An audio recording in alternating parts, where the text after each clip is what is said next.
We're gonna start by pouring our Knorr taco rice into the bottom of our grease casserole dish. We're using 2 packages here, and this stuff is so delicious. It calls for 4 cups of liquid, so we're gonna do this low sodium chicken broth. You can use regular chicken broth. I just prefer the low sodium because this rice mix already has a lot of salt. Now we're gonna add 1 can of Rotel. We're just gonna put it right there in the bottom. Grab a spoon or spurtle and just give everything a quick mix. Wanna make sure that chicken broth is mixed up with that rice and the Rotel. We have 1 can of rinsed and drained black beans. We're just gonna evenly spread these out on the bottom. This is gonna be a delicious casserole that is perfect for any night of the week.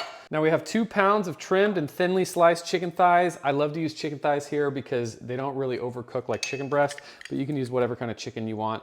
We're gonna grab half a lime and just squeeze it over this whole thing here.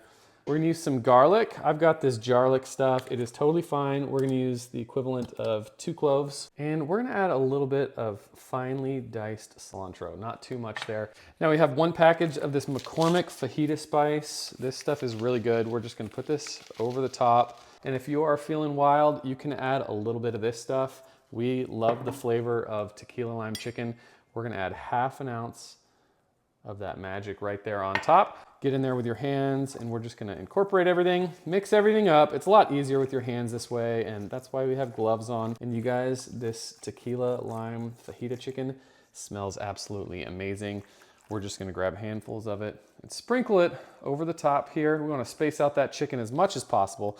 It's okay if it gets dunked completely down into the sauce, but it's also okay if it stays exposed. Just a nice even layer. I'm gonna spread that out with our hands, and that's looking really good, guys.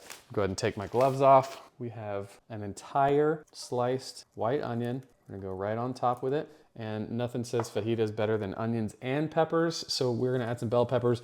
You can do poblano, you can do yellow, red bell, whatever you like. I just love the flavor of the green bell. We're gonna top that with a drizzle of olive oil. This is gonna really bring out those flavors. And of course, gotta add a little bit of salt. Like I said before, that rice mix has a lot of salt, so we don't need to add too much, but we are gonna add a generous amount of pepper on top. This is gonna be so good, you guys. Our oven is preheated to 375 degrees. I'm gonna throw the lid on. We're gonna bake this for about 45 minutes, come back and add some toppings. All right, after 45 minutes, our chicken and rice are done. Look at that, steaming and delicious, and our peppers are completely cooked as well. Now we're gonna grab some Mexican 4 cheese blend, and we're just gonna cheese this thing up. We're gonna do about 1.5 cups shredded cheese on top. Of course, you know I gotta do my jalapenos. I love jalapenos on a Mexican casserole, and this is gonna be so good, you guys. There we go. We're gonna leave this uncovered, throw it back in the oven for about 10 minutes to melt that cheese. Once your cheese is melted, your casserole is ready to be served. This looks absolutely delicious.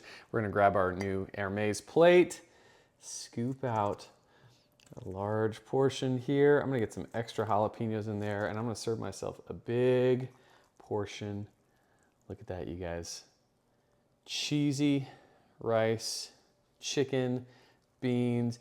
You get the whole thing. You could just scoop this directly into a tortilla if you want, but I'm gonna top mine with a little bit of salsa, a dollop of sour cream right on top, and of course, a little more cilantro. Let's try a bite. So good, man.